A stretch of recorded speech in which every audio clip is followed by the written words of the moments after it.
Selamat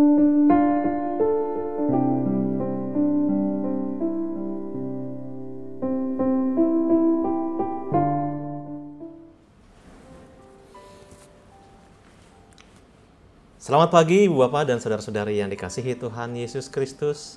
Kita berjumpa kembali dalam Renungan Harian HKBP Resort Sutoyo, Kamis 7 Oktober 2021. Marilah kita berdoa.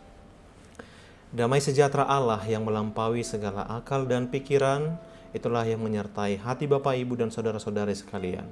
Di dalam Kristus Yesus Tuhan kita. Amin. Firman Tuhan bagi kita hari ini diambil dari kitab Lukas 10 ayatnya yang ke-20. Demikian sabda Allah. Namun demikian, janganlah bersukacita karena roh-roh itu takluk kepadamu. Tetapi bersukacitalah karena namamu ada terdaftar di surga. Demikian firman Tuhan. Sukacita sejati.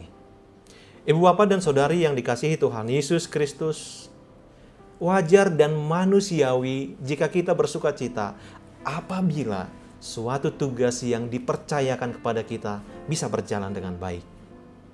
Dan itu sangat beragam sekali sesuai dengan profesi kita masing-masing.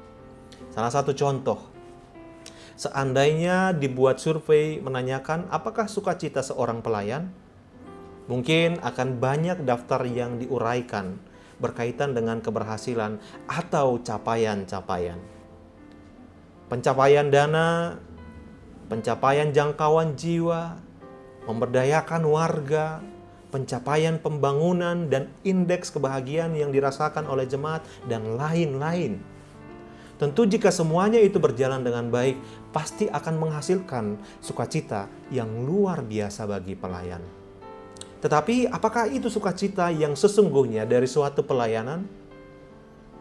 Hal inilah yang diingatkan oleh Nats Renungan di pagi ini, bahwa sukacita sejati yang jauh melebihi itu semua adalah nama kita terdaftar di surga. Saudara di dalam Kristus, dalam teks pagi ini diceritakan bahwa para murid telah menyelesaikan misi yang dipercayakan pada mereka.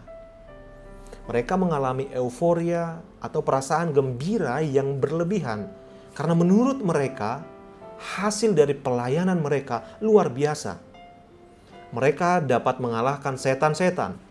Padahal sebelumnya murid-murid lain gagal melakukannya. Dapat kita lihat dalam Lukas 9 ayat 37 sampai 43a. Tetapi Tuhan Yesus melihat bahwa bukan kemampuan itu yang utama. Yang utama adalah bersukacita karena mereka ada terdaftar di surga. Dengan demikian, sekalipun muridnya pernah gagal mengusir roh jahat, Yesus tidak kehilangan sukacitanya.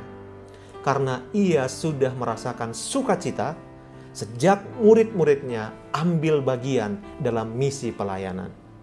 Sebagaimana layaknya yang dituntut dari setiap warga kerajaan surga. Saudara di dalam Kristus, tepat hari ini, Kamis 7 Oktober 2021, gereja yang kita cintai, Gereja Huria Kristen Batak Protestan, HKBP, genap berusia 160 tahun. Satu hal yang patut kita syukuri adalah dari ribuan suku, dari ribuan etnis yang ada di dunia ini, Tuhan memilih satu suku, yaitu suku Batak atau bangsa Batak, untuk diterangi Injil. Sehingga kita memiliki iman pada Yesus Kristus, Sang Juru Selamat manusia. Kita juga boleh merasakan kemajuan di dalam berbagai bidang kehidupan, kesehatan, ekonomi, spiritualitas, dan lain sebagainya. Tentunya pencapaian ini tidak terjadi begitu saja, tetapi butuh ratusan tahun. Dan tidak selalu berjalan dengan mulus. Pernah ditolak. Bahkan misionaris Muson dan Liman harus kehilangan nyawa. Dalam perjalanan pelayanan Nommensen juga dia tidak selalu berhasil. Sebelum membaptis Raja Potas Lumban Tobing, dia sebelumnya ditolak hingga dia membuka Huta Dame sebagai tempat pelayanannya. Artinya apa? dalam pelayanan jangan berorientasi kepada hasil. Tetapi yang utama adalah keikutsertaan, ambil bagian di dalam pelayanan tersebut. Tuhan tidak menanyakan kemampuan kita, berhasil atau tidak dalam pelayanan. Tetapi ketika Tuhan melihat kita ikut serta dalam pelayanan itu adalah sukacita bagi Tuhan. Saudara di dalam Kristus, nats ini juga mengingatkan supaya kita jangan salah arah. Mungkin saja kita telah berbuat banyak dalam pelayanan di dalam gereja atau dimanapun, tetapi jangan lupa bahwa sukacita orang Kristen terjadi bukan karena ia telah banyak melakukan hal yang luar biasa dalam pelayanannya, melainkan bersukacita karena telah menerima pembebasan Tuhan dari belenggu dosa kita. Amin. Kita berdoa. Bapa Surgawi, terima kasih karena Engkau telah mendaftarkan nama kami di dalam kitab kehidupan. Terima kasih ya Bapa, untuk belas kasih dan rahmat-Mu yang telah Kau tunjukkan lewat diri Putra-Mu terkasih, Tuhan dan Juru Selamat kami, Yesus Kristus. Amin. Selamat pagi Ibu Bapak dan Saudara yang dikasihi Kristus. Selamat beraktivitas, tetap jangan lupa untuk melaksanakan protokol kesehatan. Mari kita jaga diri kita masing-masing, kita jaga keluarga kita. Tuhan Yesus memberkati.